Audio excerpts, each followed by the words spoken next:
हाँ जी, बिस्मिल्लाहिर्रहमानिर्रहीम। सबसे पहले तो सबको अस्सलाम वालेकुम जितने भी पार्टिसिपेंट यहाँ पे हैं। और आज हमारा जो टॉपिक है वो ज़िंक के बारे में है। ज़िंक आप सबको जो पता होगा कि ये हमारे जिस्म का एक अहम हिस्सा है, ठीक है? चाहिए ये बहुत कम मिकदार में होता है। अगर हम जैसे बात करें कि अगर 1 डिजिट 1 है तो उससे भी कम 0 पॉइंट्स में चाहिए होता है, ठीक है? इतनी कम क्वांटिटी चाहिए होती है। लेकिन अगर हम इसके रोल की बात करें तो ये हमारी बॉडी के लिए बहुत ज़्यादा इंपॉर्टेंट है।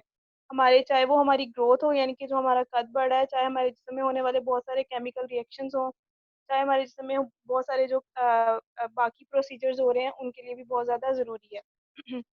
जैसे कि मैंने इसका ज़िक्र किया है कि ज़िंक जो है वो एक ट्रेस एलिमेंट है। इससे पहले हमने लास्ट सेक्शन में पढ़ा था कि हमारी बॉडी में टोटल जितने एलिमेंट्स हैं हम उन्हें बायो एलिमेंट्स कहते हैं क्योंकि वो लाइफ से रिलेटेड हैं, ठीक है? तो जिंक भी उन्हीं में से एक एक अहम एलिमेंट है। ट्रेस अमाउंट में चाहिए होता है, ट्रेस अमाउंट यानी कि बहुत कम मिकदार में, लेकिन इसकी मौजूदगी आपके जिस्म में बहुत ज़्यादा ज़रूरी है, ठीक है? क्यों? क्योंकि इससे हमारे जिस्म के अंदर बहुत सारे केमिकल रिएक्शंस होने होते हैं, हमारी ग्रोथ इसके ऊपर डिपेंड कर रही होती है, ठीक है? अगर हम इसकी पीछे हिस्ट्री की तरफ में जाएँ तो 1500 बीसी मतलब बिफोर क्राइस्ट ईसा से तकरीबन जो है 1500 साल पहले जिंक को जो है जिल्द की बीमारियों, स्किन की बीमारियों को ट्रीट करने के लिए इस्तेमाल किया जाता था। इसके अलावा 1934 में साइंटिस्ट ने ये डिस्कवर किया क्योंकि ज़्यादातर स्टडीज़ जो हैं वो ह्यूमन से पहले एनिमल्स पे की जाती हैं क्योंकि एनिमल का जो सिस्टम है वो बहुत हद तक जो है वो इंसानों से मिलता-जुलता है। जैसे अगर हम स्टडीज़ की बात करें तो ज़्यादातर स्टडीज़ जो हैं वो रैबिट पे, इसके अलावा जो माइस होती है, चूहिया होती है, उसके ऊपर इन इन जानवरों के ऊपर की जाती हैं। क्यों? क्योंकि इनके जो सिस्टम है वो ऑलमोस्ट ह्यूमन से क्लोज़ है। इनके ऊपर स्टडीज़ की जाती हैं। तो उन्होंने देखा कि जो जानवरों की अफ़ज़ाइश यानी कि उनकी ग्रोथ है ना, उसके लिए ज़िंक की जो है वो बहुत ज़्यादा इम्पोर्टेंस है। फिर 1961 में ईरान में पता चला कि जो जिनका कद छोटा रह जाता है, उसमें जो बेसिकली ज़िंक की डेफ़िशिएंसी की वज़ह से होता है। इसके अलावा 1969 में जो है एक यूएस डॉक्टर ने ये डिस्कवर किया है कि जो ज़िंक के इस्तेमाल से स्किन की जि डिज़ीज़ेज़ होंगे या ज़ख्म होंगे, ठीक है? कोई भी ज़ख्म है, चाहे वो आपकी सर्जरी की बात का है या कोई आम ज़ख्म लगा हुआ है, ठीक है? कोई भी चीज़ है, वो ज़िंक अगर आपकी बॉडी में अच्छी मिकदार में मौजूद है, तो वो ज़ख्म जो है वो जल्दी हील हो जाएगा। इसके अलावा 1980 में जो मेल फर्टिलिटी की अगर हम बात करें कि मेल्स के अंदर जो फर्टिलिटी का निज़ाम है उसको बेहतर रखने के लिए जो है वो ज़िंक बहुत ज़्यादा जो है वो ज़रूरी है। इससे पहले मैंने ज़िक्र किया कि ज़िंक जो है वो आपकी बॉडी में बहुत सारे केमिकल रिएक्शंस में पार्टिसिपेट करता है। अब वो किस तरह करते हैं? अगर हम अपनी बॉडी के अंदर सिर्फ जो खुराक हज़म करने का निज़ाम है ना, अगर हम उसको देखें तो जनरली ये देखा जाता है कि 3 घंटे के अंदर आपके अंदर जो भी आपने खाना खाया वो डाइजेस्ट हो जाता है, आपके आगे ब्लड में चला जाता है। अब ये रिएक्शन इतनी जल्दी 3 घंटों में किस तरह हो जाता है? क्योंकि आपकी बॉडी में एक केमिकल्स का ग्रुप मौजूद है, जिन्हें हम एंजाइम्स कहते हैं। अब आपकी बॉडी में 300 एंजाइम्स ऐसे हैं जो जिनको बनाने में ज़िंक अपना अहम रोल प्ले करता है, ठीक है? इसके अलावा आपकी स्किन में, आपके हेयर्स में जो है वो ज़िंक अपना अहम रोल प्ले करेगा। इसके अलावा ये इनफर्टिलिटी, बांझपन को रोकता है, नज़र की कमज़ोरी उसको बेहतर करता है। इसके अलावा डिमेंशिया यानी कि मेमोरी लॉस जो होना है, उसको बेहतर करता है। इसके अलावा जिस्म के जो ज़ख्म जैसे मैंने पहले भी बताया कि कोई भी ज़ख्म है, चाहे वो सर्जरी के बाद का है या वैसे कोई चोट लग गई है, अगर आपकी बॉडी के अंदर ज़िंक जो है वो अच्छी क्वांटिटी में मौजूद है, तो वो ज़्यादा जल्दी हील हो जाएगा। इसके अलावा आपकी ज़ुबान में जो टेस्ट आता है या जो आपको भूख लगने का जो प्रॉपर एक सिस्टम है, वो ज़िंक की वज़ह से ज़्यादा अच्छी तरह जो है वो काम करेगा। अगली स्लाइड पे है।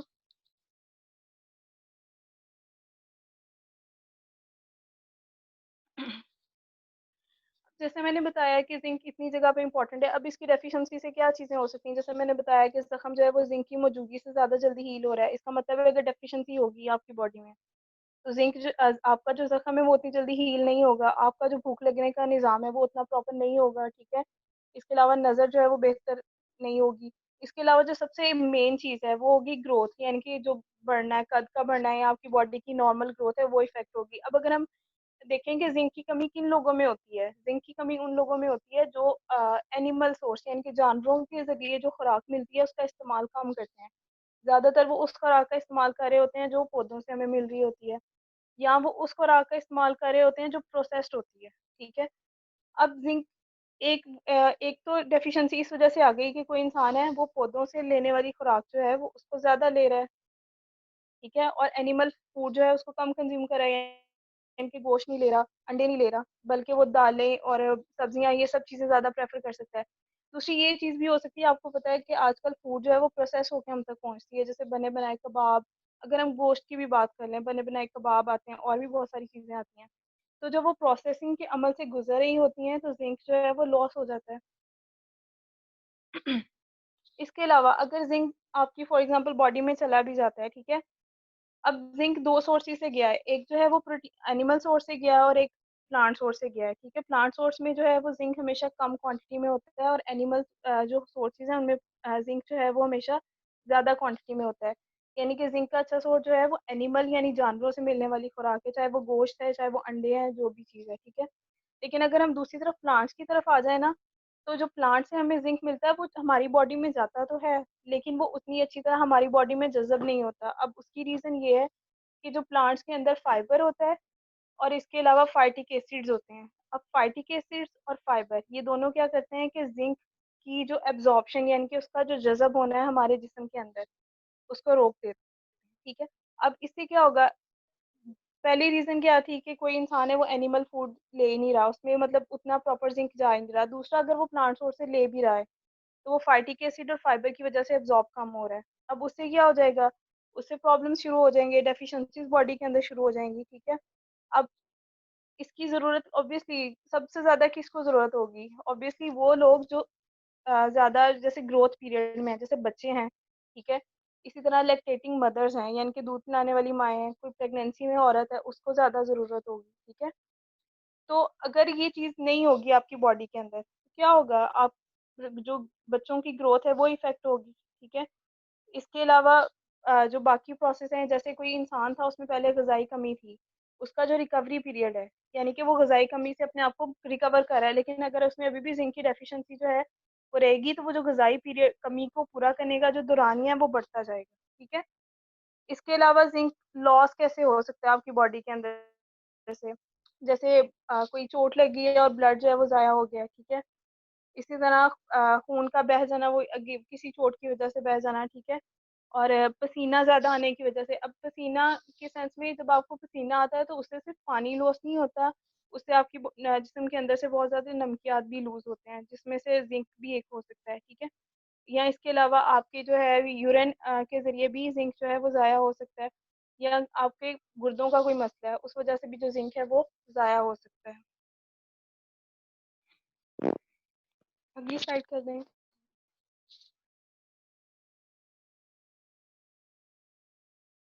अब अगर हम बच्चों की बात करें, जैसे मैंने बताया कि बच्चों का जो है वो कद बड़ा होता है, उनकी हड्डियाँ बन रही होती हैं, हड्डियों के अंदर मजबूती और सारी चीज़ें ज़रूरी हैं, उनकी बॉडी के अंदर हर वो चीज़ ज़रूरी है। जैसे मैंने बताया कि ज़िंक जो है वो 300 एंजाइम्स का है हिस्सा है। अगर वो ज़िंक ही नहीं मिलेगा तो वो एंजाइम नहीं बनेंगे। अब यही एंजाइम है जो ग्रोथ में भी अपना रोल प्ले कर रहे होते हैं, उनकी डाइजेशन में भी अपना रोल प्ले कर रहे होते हैं, ब्लड बनाने में, हर चीज़ में अपना रोल प्ले कर रहे होते हैं। अब अगर ज़िंक की डेफिशिएंसी होगी तो बच्चों में प्रॉब्लम्स आएँगे। अगर हम वर्ल्ड ट्रेड ऑर्गेनाइजेशन के मुताबिक चेक करें तो वो कह रहे हैं कि 60% ऐसे बच्चे हैं जो जिंक की आधी मिकदार लेते हैं, मतलब जितनी उन्हें चाहिए उससे वो आधी मिकदार ले रहे होते हैं, ठीक है?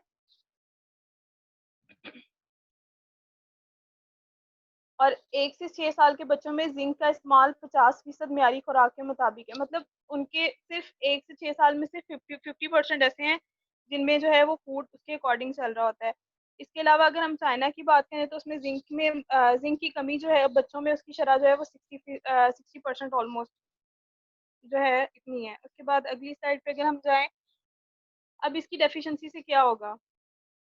सबसे पहले वही बात, अगेन ग्रोथ इफेक्ट होगी, ग्रोथ रिटार्डेशन, कद का छोटा रह जाना। पाकिस्तान में जो है स्टंटिंग यानी कि कद का छोटा रह जाना, वो बहुत ज़्यादा कॉमन होता जा रहा है। बच्चों का कद उनकी उम्र के मुताबिक नहीं बढ़ रहा होता, ठीक है?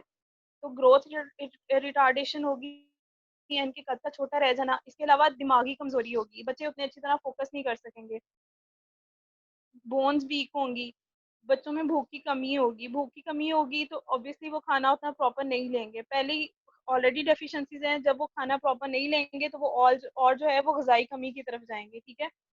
इसके अलावा आपकी जो स्किन होती है या आपकी म्यूकस मेम्ब्रेन होती है, यानी कि अगर आपकी अंदर वाली स्किन की तरफ जाएँ, स्किन एक बाहिर है जो आपको नज़र आ रही है, एक आप जैसे मुँह के अंदर की तरफ ही अगर हम चले जाएँ तो एक मुंह के अंदर अगर आप जुबान फेरें तो आपको अपनी गाल के अंदर की तरफ एक बारीक सी ऐसे फील होगा जैसे लेयर है आपके गालों के अंदर वाली साइड पे, मेम्ब्रेन्स है, ठीक है, झिल्लियां हैं आपकी पूरी बॉडी में।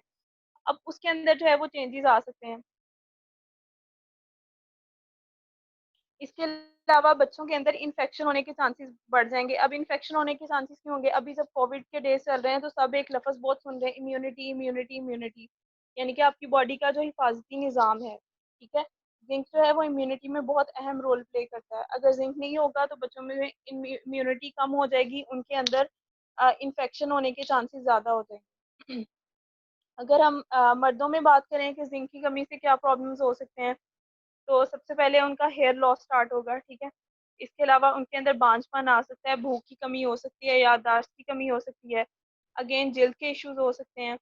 इसके अलावा इम्यूनिटी यानी कि उनका हिफाजती निज़ाम, उसमें प्रॉब्लम आ सकता है, उनकी आई साइड नज़र इफेक्ट हो सकती है, और जो जख्म है वो देर से ठीक होंगे।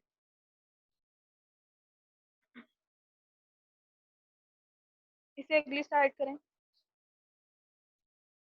अब अगर हम जिंक की बात करें मेल्स के अंदर, तो इसका जो सबसे इम्पोर्टेंट रोल है, जैसे कई दफ़ा पीछे भी जिक्र हुआ है कि बांझपन बांझपन। अच्छा, यहाँ पे हम खासतौर पे मर्दों की बात बार बार क्यों कर रहे हैं, ठीक है, औरतों में भी होता है, जिंक ज़रूरी होता है। क्यों? क्योंकि मर्दों में अगर जिंक की कमी होगी ना तो उनका जो तौलीदी निज़ाम है या रिप्रोडक्शन है या सेक्सुअलिटी है उसके ऊपर इफेक्ट करता है, ठीक है। तो जिंक जो है वो उनकी कह लें कि रिप्रोडक्शन के निज़ाम को, तौलीदी निज़ाम को बेहतर करने के लिए बहुत ज़्यादा ज़रूरी है। इसके अलावा मर्दों में एक ग्लैंड होता है जिसे हम कहते हैं प्रोस्टेट ग्लैंड, ठीक है। प्रोस्टेट ग्लैंड जो है वो उनकी जो रिप्रोडक्शन की एबिलिटी है उसमें बहुत अहम रोल प्ले करता है। तो जो जिंक है वो उस प्रोस्टेट को प्रोटेक्ट करता है, उसकी नॉर्मल फंक्शनिंग को कंट्रोल करता है। अगली स्लाइड करें। Excuse me. उसके बाद है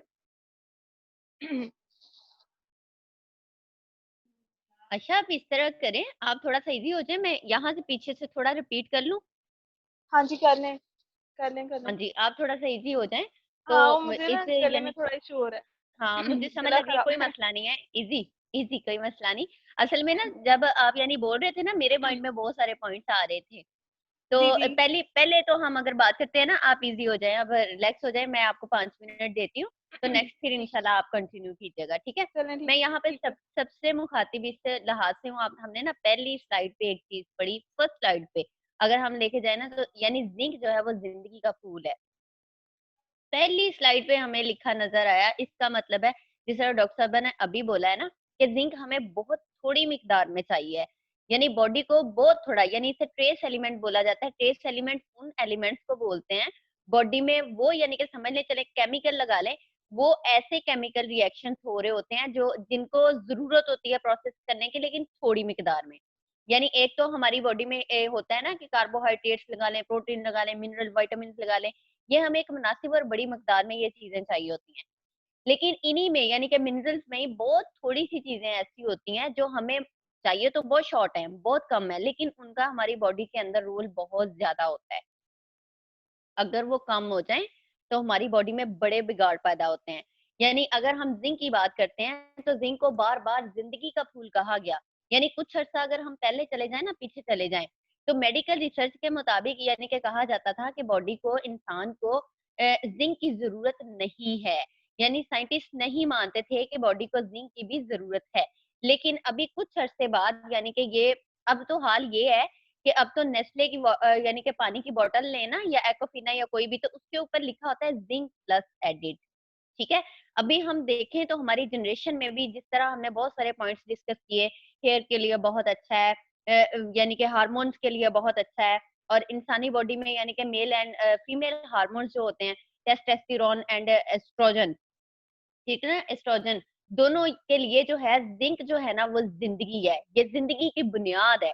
अगर ये नहीं है तो मतलब इंसान की लाइफ नहीं है। अगर हम मेल हार्मोन्स की तरफ भी जाते हैं ना, तो अगर हम स्पर्म को भी स्टडी करते हैं, तो उसका हमें रिजल्ट ये मिलता है कि वो जिंक और कैल्शियम से बनाया गया है, ठीक है। और अगर हम फीमेल को भी स्टडी करते हैं, उनके हार्मोन्स के निजाम को भी स्टडी करते हैं, या उनके भी तौलीदी निजाम को जो है स्टडी करते हैं, तो जिंक बहुत अहम किरदार अदा करता है। वो फीमेल जो प्रेग्नेंट हैं, जो हमल के यानी कि अमल से गुजर रही हैं, या फिर जो बच्चे को दूध पिला रही हैं अपना यानी कि फीडिंग करवा रही हैं, उनके लिए जिंक इंतहाई जरूरी है। अगर आप ड्यूरिंग प्रेगनेंसी अपने सिस्टर को, मिसेस को, अपने यानी कि अपनी फैमिलीज की खवातीन जो हैं, जितनी भी यानी लेडीज हैं, अगर हम उन्हें जिंक सप्लीमेंट जो है साथ में एडिट करेंगे तो आप देखेंगे एक तो उनके सिजेरियन के चांसेस बहुत ज्यादा कम हो जाएंगे। ठीक है, कैल्शियम, जिंक, पारोलिना यानी कि जो हमारा जिसे हम कहते हैं कि जी आयरन है। ठीक है, यानी ये कुछ सप्लीमेंट्स हैं जो स्पेशली हार्मोन्स को डायरेक्ट जाके जो है वो इफेक्ट करते हैं, तो वो सिजेरियन से बच जाएंगी और बेबी हेल्दी एंड जबरदस्त यानी कि प्यारा और खूबसूरत होगा। ठीक है, एक तो बात ये। और अगर हम मेल की तरफ आते हैं, मैं अपना ज़ाती एक्सपीरियंस आपके साथ शेयर करती हूँ कि मेरे पास बहुत ज़्यादा यानी कि ज़्यादा जो है ना वो क्लाइंट्स आते हैं इनफर्टिलिटी केस लेके ना हमारे पास। तो हमेशा हमेशा हम जो है वो ज़िंक को लाज़मी साथ ऐड करते हैं और मैंने परसेंटेज के हिसाब से यानी कि वो रेशो बढ़ती हुई देखी है। यानी स्पर्म रेशो परसेंटेज के हिसाब से, मतलब डे बाय डे अगर हम उन्हें एग्जैक्ट डोज देते हैं, ठीक है, इसकी जिंक की, तो इसका बहुत जबरदस्त इफेक्ट हमें दिखाया गया।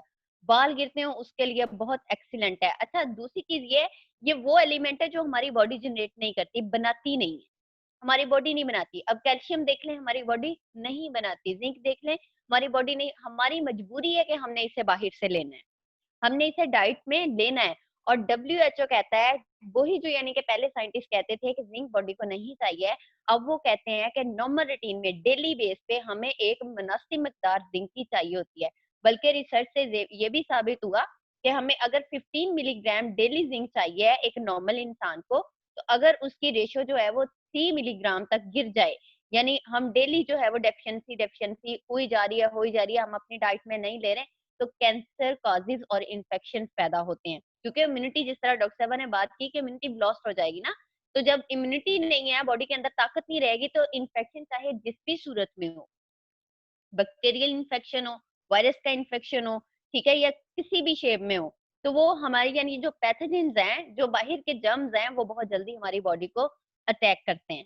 यही वजह है कि इंसान की जो बुनियाद है, जो बर्थ की बुनियाद है, जो पेरेंट से बेबी तक मुंतकिल होने वाली सिंपल सी बात है, जो अगली जनरेशन को चलाने वाली, नस्ल को चलाने वाली चीज है, वो हमें जिंक लगता है ही जिंक है। यानी वो क्या, पहली मैंने बार बार पहली स्लाइड पे लेके जा रही हूँ, कहते हैं कि लाइफ में हमारा इस तरह रोल प्ले करता है, यानी जिंदगी की बुनियाद है, बेस है। ठीक है, अच्छा, बालों के लिए बहुत अच्छा है, नेल्स के लिए बहुत अच्छा है, स्किन के लिए उन्होंने बताया कि रिसर्च की गई।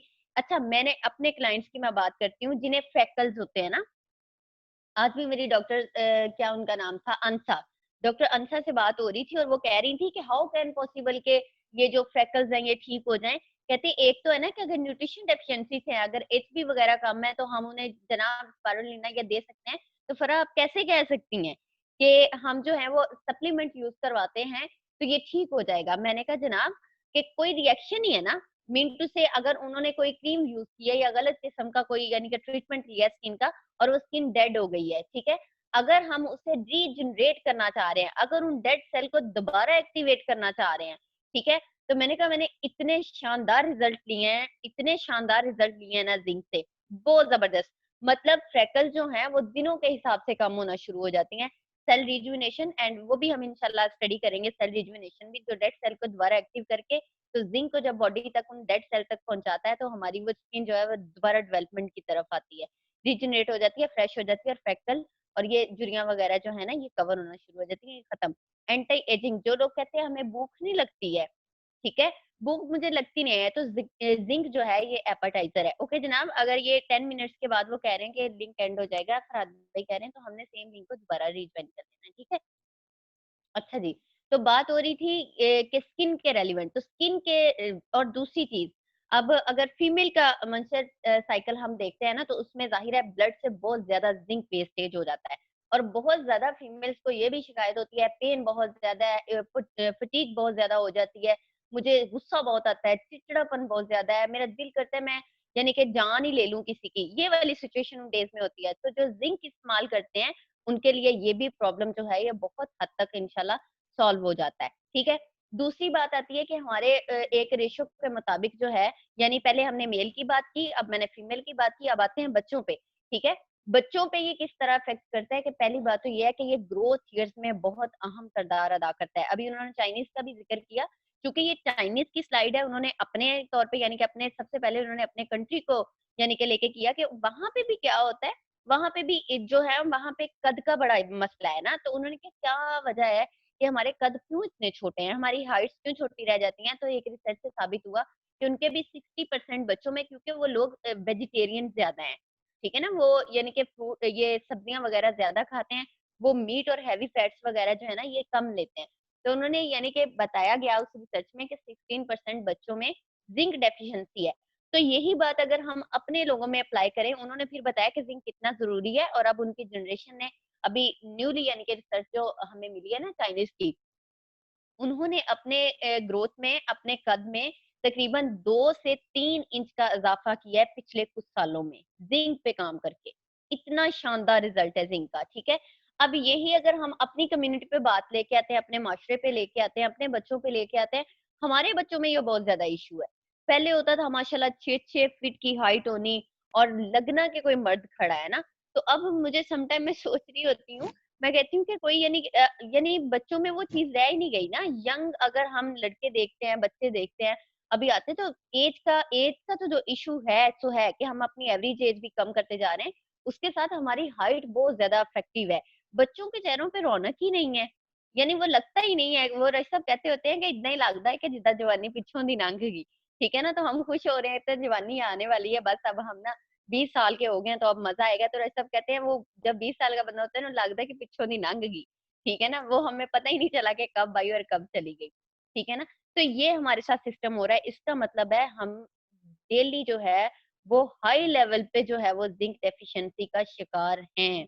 अगर हम ये जिंक डेफिशिएंसी अभी एट द स्पॉट अपने हैंडल नहीं करेंगे, तो ये हमारी जनरेशन को, हमें तो जो ज़बा करना ही है, हमारी जनरेशन के लिए बहुत बड़ा खतरा है।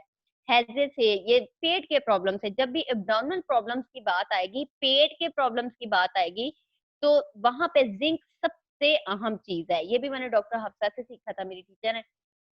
वो कहती होती है कि पेट का कोई भी इशू है ना, जो यानी कि बेली से रिलेट कर रहा है, तो कहती है आंखें बंद करके जिंक उस बंदे को दे दे, तो वो आप देखेंगे कि उसको कितना अच्छा इफेक्ट मिलेगा। ये बच्चों को बहुत ज्यादा हैजा और निमोनिया वगैरह की शिकायत हो जाती है, इस शक्ल में भी बच्चों की बहुत हेल्प करता है। एक अंदाजे के मुताबिक हर साल लाखों बच्चे जो हैं वो अपनी पहली सालगिरह नहीं देख पाते। पहली अपनी बर्थ जो है वो यानी कि डेट ऑफ बर्थ जो है 1 साल की, वो एंजॉय नहीं कर पाते, उससे पहले दुनिया से चले जाते हैं। तो एक सर्वे के मुताबिक उनमें हाई लेवल पे जिंक डेफिशिएंसी होती है, ठीक है, जो उन्हें मामा से गिफ्ट मिलती है, उनकी मदर से गिफ्ट मिलती है, ना माँ में थी, यानी कि वो मकदार पूरी थी जो रेशो थी, और ना उसे प्रेगनेंसी में दी गई, और जब बच्चा इस दुनिया में आया तो ना उसे खुराक से दी गई। तो वो बच्चे जो है वो अपनी पहली सालगिरह नहीं देख पाते, ठीक है। तो हमने इंशाल्लाह अपनी हैबिट बनानी है, अपने आप को डेवलप करना है, अपने घरों में ये मैसेज देना है, अपनी फैमिलीज में इस मैसेज को लेके जाना है कि हमने अपने बच्चों को हेल्दी लाइफस्टाइल देना है, आने वाली जनरेशन को, आने वाली अपनी नस्ल को प्रोटेक्ट करना है। बच्चों के लिए एक शानदार गिफ्ट है। अभी अगर डॉक्टर अलीशा मुझे सुन रही हैं, तो अभी रिसेंटली हम इनके एक क्लाइंट को डील कर रहे हैं। वो बच्चा है तो वो बहुत ज्यादा, जिस तरह एक नॉर्मल बच्चे होते हैं ना, तो उस तरह का एक बच्चा है। और अगर सिस्टर अस्मा भी मुझे सुन रही हैं, तो उनका यानी कि उनके भाई का बेटा भी है छोटा। ये 2 केसेस हमारे सामने ऐसे हैं जो हमने जो है वो children calcium 3 zinc plus and spirulina इसका मिक्स अप लेके, यानी कि इनको मिक्स करके हमने इन बच्चों को, जो नॉर्मल बच्चे थे, जो प्रॉपर चल नहीं पाते थे, जिनका माइंड सेट जो था वो अपने अपनी एज से कई साल पीछे था। और आप देखते होंगे ना कुछ बच्चे होते हैं जिनके वो फेस से ही पता चल जाता है कि नॉर्मल है या नॉर्मल नहीं है। तो हमने जब उनको यानी कि जिंक प्लस देना स्टार्ट किया, तो हमें बहुत शानदार रिजल्ट्स मिले, बहुत शानदार। और वो बच्चे जो सालों से मेडिकल ट्रीटमेंट पे थे और डॉक्टर कह रहे थे ये सारी उम्र आपका चलना है, वो बच्चे आहिस्ता आहिस्ता रिकवरी की तरफ वापस आ गए। इसका मतलब है कि हम बच्चे हैं, चाहे हम बूढ़े हैं, चाहे हम औरतें हैं, ठीक है ना। तो ये हमने जरूर जरूर साथ में लेके चलना है। जिंक एक बहुत अहम एलिमेंट है, ठीक है। और लास्ट पे रह जाते हैं हमारे बूढ़े, उनमें याददाश्त का कमजोर होना, हड्डियों का कमजोर होना, बात का भूल जाना, चिड़चिड़ापन और गुस्सा, और ये सारी चीजें, ये सब जिंक डेफिशिएंसी से होती हैं, क्योंकि वो अपना यंग लाइफस्टाइल गुजार चुके होते हैं जिस वक्त जिंक बूस्ट पे होता है, ठीक है। तो अब वो जिस तरफ जा रहे होते हैं उनमें जिंक डेफिशिएंसीज आ रही होती हैं, और उसके वो सारे इफेक्ट हमें नजर आ रहे होते हैं, ठीक है। तो इसका मतलब है बच्चों से लेके बूढ़ों तक हर बंदे को जिंक चाहिए है, और जिंक की डेफिशिएंसी है। हाँ जी, फरहाद भाई का मुझे मैसेज आया कि अनिल भाई कुछ कहना चाह रहे हैं। जरूर कहें अनिल भाई, जी माइक मैम, जी बिल्कुल, मैंने काफ़ी देर से हैंड रेज़ किया हुआ था। मेरा एक्चुअली जब मैंने नहीं आप देखा, मैंने कोई देखा ही बात नहीं, सॉरी। कोई बात। अच्छा, उसमें इस तरह से है, जब आप गाइड कर रही थी अभी वो इसी के बारे में ज़िंक का और इनफर्टिलिटी के हवाले से, तो मेरे एक बहुत करीबी दोस्त हैं फॉर लास्ट 15 टू 20 इयर्स, उनको भी यही प्रॉब्लम आ रहा है। तो मैं एक्चुअली जानना ये चाह रहा था कि उनको अगर हम ज़िंक देते हैं, तो ज़िंक के साथ कॉम्बिनेशन में क्या दें? क्योंकि उनकी शादी को अब तक 6 साल हो गए हैं और ना अच्छा। उनको औलाद है और ना ही उनके बड़े भाई को औलाद है। उनको लगभग 8-9 साल हो गए उनकी शादी को। तो उसमें अगर आप अब एक काम गाइड करें, कर सकें। जी। हाँ जी जरूर अनिल भाई, उनकी रिपोर्ट्स मुझे व्हाट्सएप कीजिएगा, ठीक है? कि कपल की उनसे चाहिए होंगी या सिर्फ मेल की चाहिए होंगी? दोनों की नहीं, मिस्टर एंड मिसेस दोनों की। उनकी वो आप यानी कि मुझे सेंड कीजिएगा रिपोर्ट्स, वो मैं नेक्स्ट डिस्कस करूंगी। वो केसेस में यानी कि डिफरेंट केसेस में डिफरेंट यानी कि हालात होते हैं, तो वो उनके केस स्टडी करके ना, तो फिर हम इंशाल्लाह कॉम्बिनेशन बनाएंगे, इंशाल्लाह ये कवर करेंगे। सुम्मा इंशाल्लाह, अगर इंशाल्लाह। रेशो देखने दें, मुझे चेक करने दें, रिपोर्ट्स देखते हैं, उसके बाद फिर देखते हैं क्या करना है, ठीक है? लेकिन इंशाल्लाह बहुत बहुत शुक्रिया। उम्मीद है, अल्लाह पाक खैर करे। इंशाल्लाह, इंशाल्लाह, शुक्रिया। इंशाल्लाह। ओके जनाब। डॉक्टर आयशा, आप मुझे सुन रही हैं? जी फरहा, मैं इधर ही हूँ। हाँ जी, कंटिन्यू करेंगी आप? अच्छा, हाँ जी। फरहाद भाई, अगर लिंक एंड होने वाला है तो हम सेम लिंक दोबारा रिज्वाइन कर लें, फिर ही हम नेक्स्ट टॉपिक पे चलें। जी आप यही लिंक ना आप अगेन से रिज्वाइन कर लो। चलें ठीक है, आप लीव करें, हम दोबारा रिज्वाइन करते हैं। फराज भाई मीटिंग एंड कर दें।